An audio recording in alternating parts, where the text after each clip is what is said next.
Hello everyone and welcome back to my YouTube channel. And today is part 3, that is Pharmacognosy, the simplest road to crack GPAT series. And today we'll be discussing in detail how to prepare for pharmacognosy when you're are trying to crack certain competitive examinations. So there are various prioritizing list or various topics that you need to cover first, and they should be at the tip of your tongue. So firstly is the primary and secondary metabolites ka classification. Primary metabolites में carbohydrates, proteins, amino acids and lipids, while in secondary metabolites you need to cover tag FVR, that is tannins, alkaloids, glycosides, flavonoids, volatile oils and resins.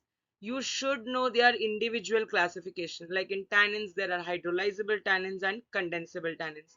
In alkaloids, there are tropin alkaloids, purine alkaloids. In glycoside, you have isothiocyanate, cyanogenetic, anthraquinone, sterol, cardiac glycosides. Flavonoids, you have flavon, chalcone. Volatile may you have aldehyde, functional groups such as ester, hydrocarbons, alcohols. In resins, you have oleogum resins, oleoresins, certain different kinds of resins like resins, which are inert in nature. Next up is the extraction methods. So there are multiple extraction methods like microwave assisted, counter current, ultrasonic, and certain different basic mechanism of extraction like maceration, percolation and digestion. So it is very important that you know the difference between maceration, percolation, soxylation, which is also called as hot continuous percolation. So you need to know the basic principle and which are the materials that can be separated or extracted using different menstruum and mark. The third thing is shikimic acid pathway. So you need to know that the shikimic acid pathway is used for the synthesis of aromatic amino acids like phenylalanine, tyrosine, and tryptophan, and the allied pathways like acetate mevalonate pathway and acetate malonate pathway. So they are used for synthesis of terpenoids like IPP, DMAPP, GPP, FPP, which are precursors for cholesterol in our body, and certain things that are important are amino acid, which are the precursors for different amino acids. So like imidazole ring is obtained from histidine. So there are very certain other things that are important, like tyrosine is a precursor for adrenaline, tryptophan is a precursor for serotonin. So you need to know the different precursors for different hormones and enzymes. Next up is the herbal formulation, which is from the HDT. So Asava, Arishta, they are self-generated alcohol fermentation techniques. That is why their shelf life is quite prolonged. So there are certain solids, semi-solids and liquids like Sharaz, you have Avaleha, Leha, Grithas, Vatti, Gutika, Churna, Bhasma. So you need to know only the definition. That's suffice. You only need to know the definition of these herbal formulations. Next up that you need to set up as priority is the allied system of medicines. So besides allopathy, there is homeopathy, there is Siddha, there is Unani, there is Ayurveda. So you need to know the principles. Like Ayurveda is based upon Vata, Pitta and Kapha.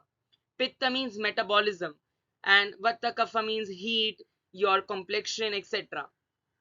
So yeah, like Unani is based upon Pythagorean and Hippocrates system. So you need to know the basic principle of Unani system. Siddha, it was originated from Tamil Nadu. So you need to know that basic principle of Siddha as well. So that is essential in allied system of medicines. So in cognosy, if you go to see, these are the major topics that you should know. Other things can be set aside, but these are to be done on priority. How do you convert it into phases? So in your first phase, you need to cover entire classifications of your primary metabolites as well as secondary metabolites. In the phase 2, you need to know the different methods of extraction and the various pathways like the shikimic acid pathway, the precursors, the intermediates for the same. In the phase 3, you need to revise from the Kokate book and various modules that are available, short notes, flash notes, so that if you forget what was the classification, which drug was an example, what is the family, so you can easily know. One thing that you cannot miss that I haven't mentioned, but it is to be done, is the biological source, the family, the chemical constituent, and one major use. Like in neem, so neem is Azadichatta indica. So nimbin and nimbidiol have antiviral properties, anti-cancer properties, while Azadichittin has mosquito repellent properties. So you need to know the various chemical constituent and their properties. Also, you can know the rings present, like furanocomerin ring in Cheline, various other rings like anthraquinone ring in senna, aloe, cascara, rhubarb. So that is important. Family. There are various families like Leguminosae, Liliaceae, Loganiaceae, Lauraceae, Labiataceae, Palmitaceae, Solanaceae.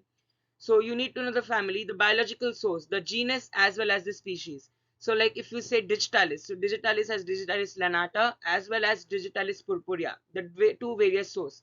But the lanata is useful for digoxin while purpurea is responsible for digitoxin. So that is a difference that you need to know for the biological source. Besides that, there are trichomes, starch grains, the microscopic and macroscopic evaluation. So these parameters, you need to know the examples. Like parasitic stomata is present in senna. Like vertiglandular trichomes are present in which drug? Like lignified trichomes are present in Nux vomica. So you need to know the microscopic biological evaluation as well for all the drugs that are important. So a list of drugs I'll be sharing across in the further videos that you need to know, like Atropa belladonna, Hyoscyamus niger. There are certain benzoins like Sumatra benzoin and Siam benzoin that you need to know. So overall, if you go to see in pharmacognosy, you have to study the entire classification, the drugs, the biological source, the chemical constituent and family, because the questions are straight up in cognosy. That if it's suppose if it's Atropa belladonna, give the family, give the synonyms. So synonyms, there are a lot of questions, so you cannot miss on synonyms. Like ephedra ka synonym is mahuang, revolfia ka synonym is rattlesnake root, tibicurarin ka it is arrowroot poison, strophanthus ka it is also root poison. So you need to know the synonyms for the same as well. So that's all for today's video. I hope you did like and enjoy the video. If you have any queries or doubts, feel free to drop in the comment section. Thank you so much, everybody.